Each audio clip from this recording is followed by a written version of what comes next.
A bem-aventurança do perdão, baseado no Salmo 32.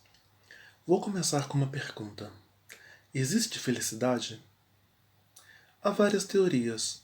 Alguns dizem que felicidade é apenas um sonho, um ideal inatingível, e que, portanto, ela não existe. Outros dizem que felicidade é formada por momentos felizes e que felicidade é a soma desses momentos agradáveis. Entretanto, a Bíblia afirma que, embora existam momentos e tempos de tribulação para todos, podemos ser felizes e que a felicidade existe. Vamos estudar hoje a base e o fundamento da verdadeira felicidade em 4 partes do Salmos 32. Primeira parte, o homem feliz, versos 1 e 2. Lê-se: Bem-aventurado aquele cuja iniquidade é perdoada, cujo pecado é coberto. Bem-aventurado o homem a quem o Senhor não atribui iniquidade, em cujo espírito não há dolo. Aqui temos uma bem-aventurança. Isso significa felicidade. Bem-aventurado é o homem feliz. O salmista começa com um glorioso clímax, como era o método do pensamento hebreu. Ele começa com a melhor parte. Quem é bem-aventurado? Quem é o homem feliz? O homem feliz é o homem que foi perdoado. Mas de que é que esse homem foi perdoado? O salmista apresenta 4 palavras que descrevem o caráter desse homem.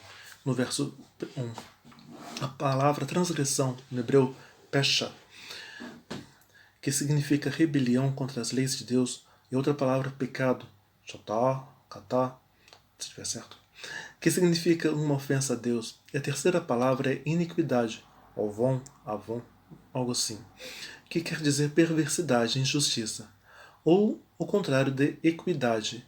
E temos a quarta palavra, que é o tulo, o engano, remiar, ou remiar, que significa traição.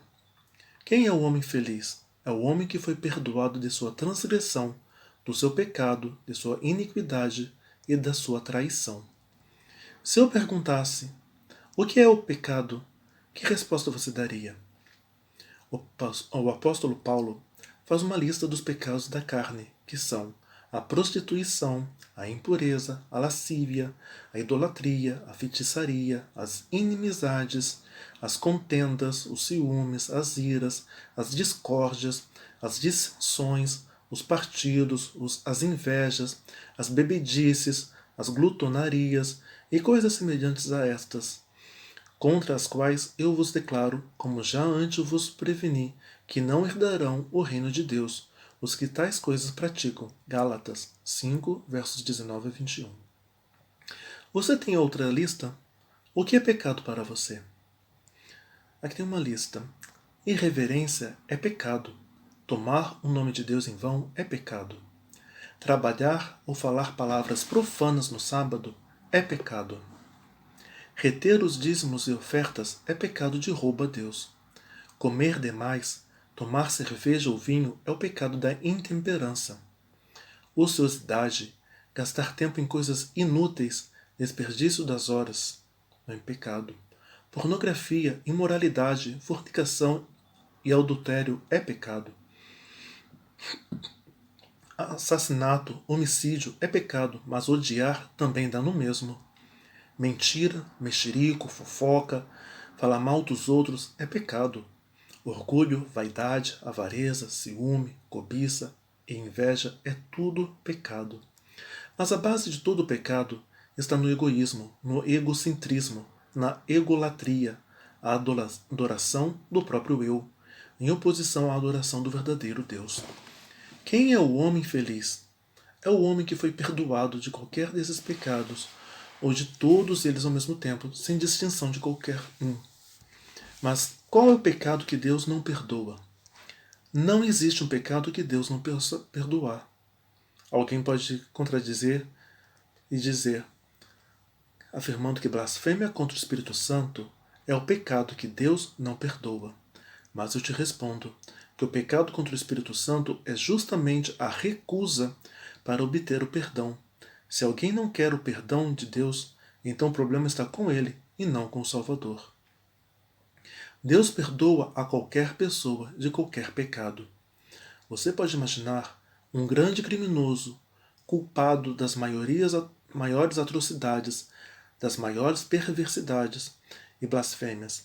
Imagina um bandido que entra numa casa de noite e, para roubar uma família, mata primeiro os filhos na presença dos pais e depois mata esses também. Pode Deus perdoar um homem assim? Pode. E ele ainda pode ser feliz pelo perdão divino, enquanto o povo fica admirado ou revoltado diante de tão grande amor. E, no entanto, quantos são pecadores? Quantos precisam do perdão? Todos, sem distinção. Imagine uma grande multidão. E você olha para muitas pessoas. Vê aquele homem alto, baixo, magro, gordo, um bonito, feio, branco, negro, o rico, o pobre. Você jamais falou com uma pessoa que não fosse um pecador. Você jamais se encontrou com um homem ou uma mulher que não fosse um pecador. Você jamais olhou para um ser humano que não fosse um pecador. Todo mundo peca. Mas apesar disso, quem é o homem feliz? É o homem que foi perdoado. A transgressão foi perdoada. A rebelião foi esquecida. O pecado foi coberto. A ofensa foi aplacada pelo sangue expiatório de Cristo. A iniquidade não lhe é atribuída, porque Deus é o grande juiz e justificou o pecador. Os registros do livro do céu foram apagados e nada mais existe para condenar. Esse homem é considerado como se nunca houvesse pecado. Ora, se não há mais transgressão, pecado, iniquidade, engano, o homem está liberto e será realmente feliz.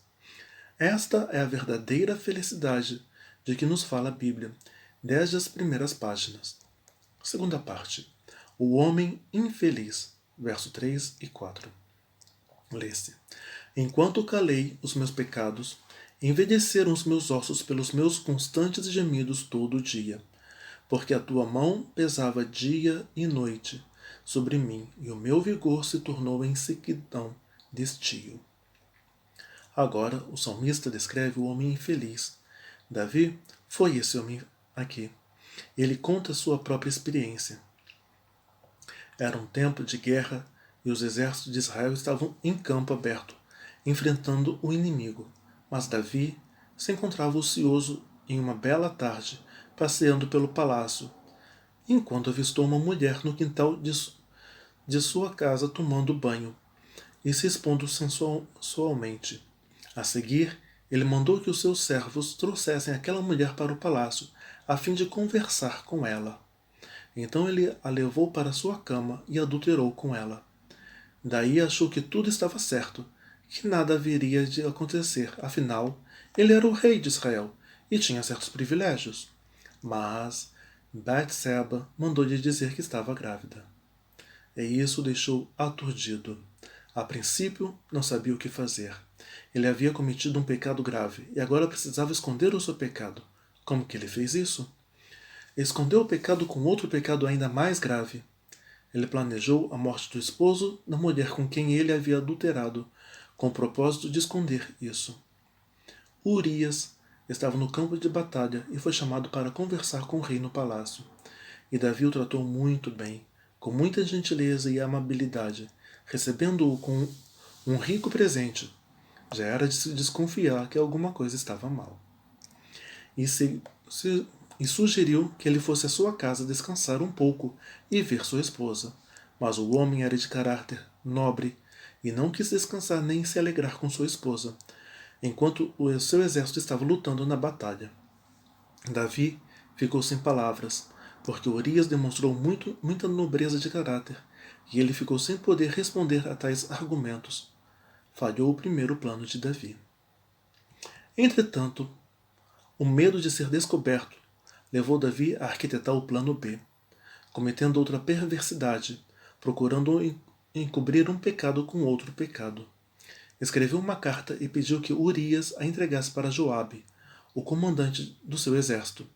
A carta dizia o seguinte: põe a Urias na linha de frente na maior força da peleja, e deixa-o sozinho, para que seja ferido e morra. 2 Samuel 11, verso 15. Urias conduziu em suas próprias mãos a sua sentença de morte e morreu como valoroso soldado de guerra. Davi calou os seus pecados, e calar é esconder, é ocultar o pecado. É isso que gera o remorso, e o remorso cria um problema de consciência que vai atacar o seu corpo e atingir até os ossos. A medicina explica, e a Bíblia já afirmava isso muito antes. Há uma íntima relação entre o corpo e a mente. Há uma influência da mente sobre o corpo, de tal modo que se a mente sofre, fatalmente o corpo vai padecer.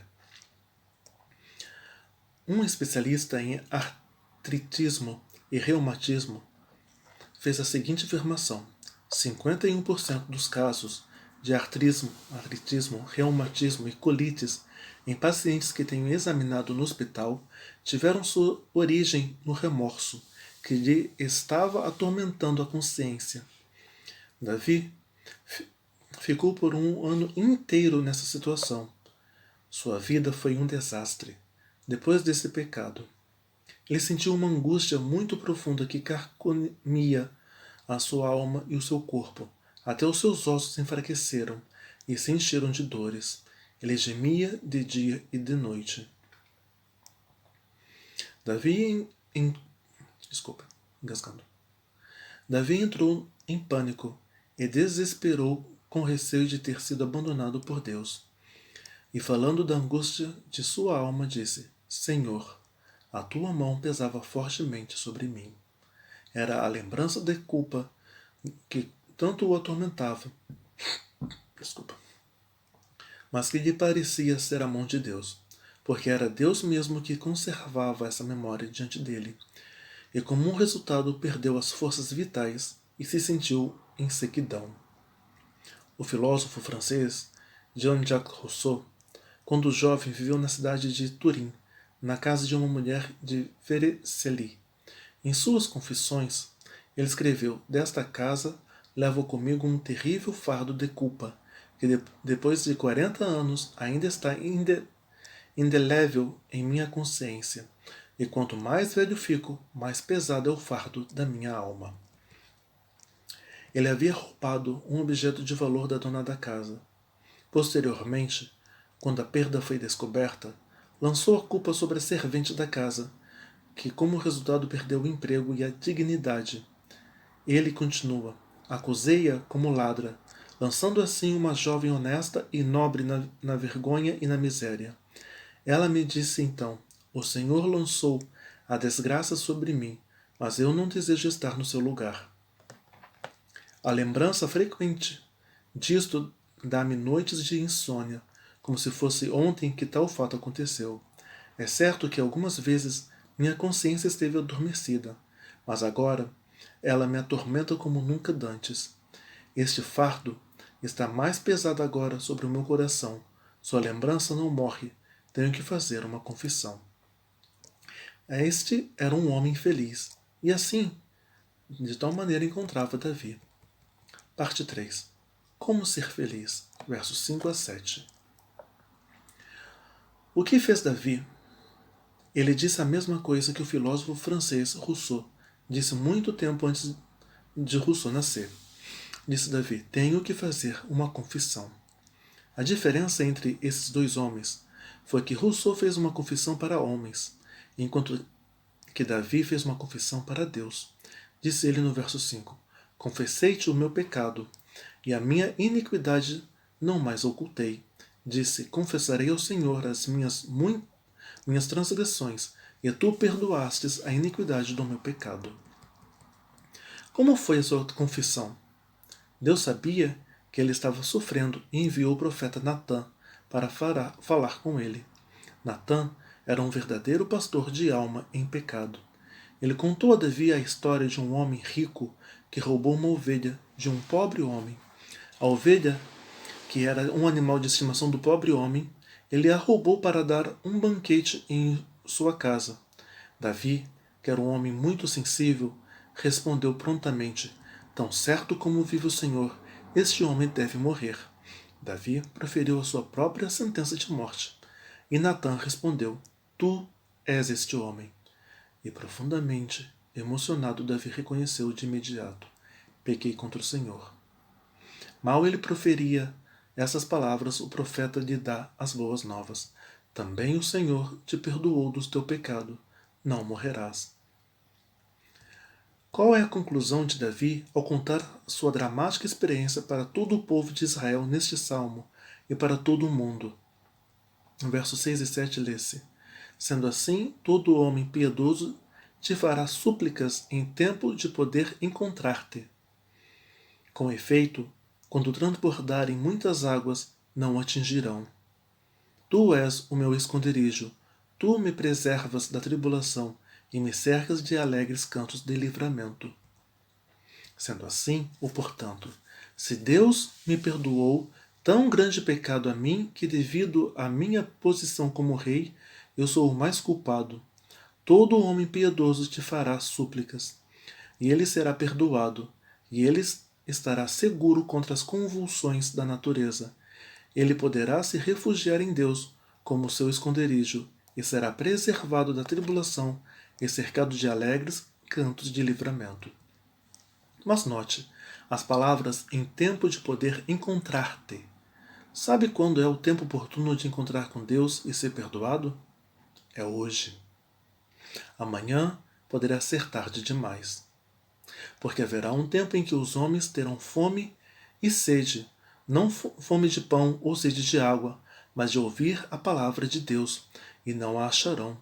O tempo da graça vai terminar, e muitos que hoje estão deixando de confessar os seus pecados vão correr de uma parte à outra para alcançar uma palavra de alívio e consolação, mas não acharão nenhum consolo. Como são oportunas as palavras de Isaías: buscai ao Senhor enquanto se pode achar, invocai-o enquanto está perto. Isaías 55, verso 6. Quarta parte. A vida do homem feliz. Versos 8 a 11. Lê-se: Instruir-te-ei e te ensinarei o caminho que deves seguir, e sob as minhas vistas te darei conselho. Não sejais como o cavalo ou a mula, sem entendimento, os quais, com freios e cabrestos, são dominados. Desculpa. De outra sorte, não te obedecem. Muitos sofrimentos terá de curtir o ímpio, mas o que confia no Senhor, a misericórdia o assistirá. Alegrai-vos no Senhor, regozijai-vos, ó justos, exultai-vos, vós todos que sois retos de coração. A seguir, o salmista Davi apresenta a vida feliz do homem perdoado. A vida feliz é uma vida de instrução. Deus nos diz: instruir-te-ei e te ensinarei o caminho que deves seguir. Os filhos de Deus recebem instrução completa. Deus nos dá abundância de luz espiritual pela Bíblia. Além disso, o Espírito Santo nos orienta dizendo: este é o caminho, andai nele. Ou nos adverte dos perigos do caminho errado, após indicar o caminho certo para a felicidade e o sucesso em nossa vida cristã. O cristão não anda no conselho dos ímpios. A vida feliz é uma vida de obediência. Não sejais como o cavalo ou a mula. A palavra-chave é obedecem. Os animais obedecem apenas quando são dominados por freios e cabrestos. Mas uma pessoa perdoada e feliz obedece voluntariamente, sem constrangimento, sem obrigação. Os cristãos sabem que a lei de Deus foi dada para ser obedecida e não para ser discutida e negada. Eles obedecem os mandamentos de Deus. A vida feliz é uma vida de confiança. O que confia no Senhor, a misericórdia o assistirá. Nossa confiança será depositada no Senhor, que é cheio de misericórdia. Essa será a rotina da pessoa que foi perdoada e é feliz. Ela viverá sempre confiando em Deus, não importam as circunstâncias.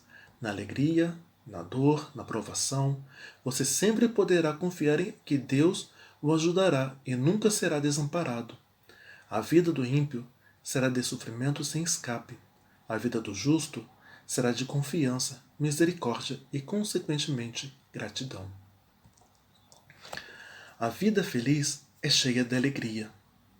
Alegrai-vos no Senhor e regozijai-vos, ó justos. Há 3 verbos que fecham o salmo com chave de ouro. Alegrai-vos, regozijai-vos e exultai. Este é o convite, é o imperativo que nos indica como será a vida feliz da pessoa que foi perdoada. Como disse o apóstolo Paulo, repetindo estas palavras, alegrai-vos no Senhor, outra vez vos digo, alegrai-vos. Depois de tudo o que passou na vida de um cristão, de como ele foi perdoado e transformado, só pode ser esta a sua vida, alegria, regozijo e felicidade. De fato, ele está cercado de alegres cantos de livramento. Um pecador, conferencista, recebeu um belo cartão postal de um respeitado advogado e juiz. Ele escreveu: Desde que o Senhor me ajudou a endireitar minha vida, sinto-me outro, minha mente é clara, e de novo amo minha profissão e meu trabalho.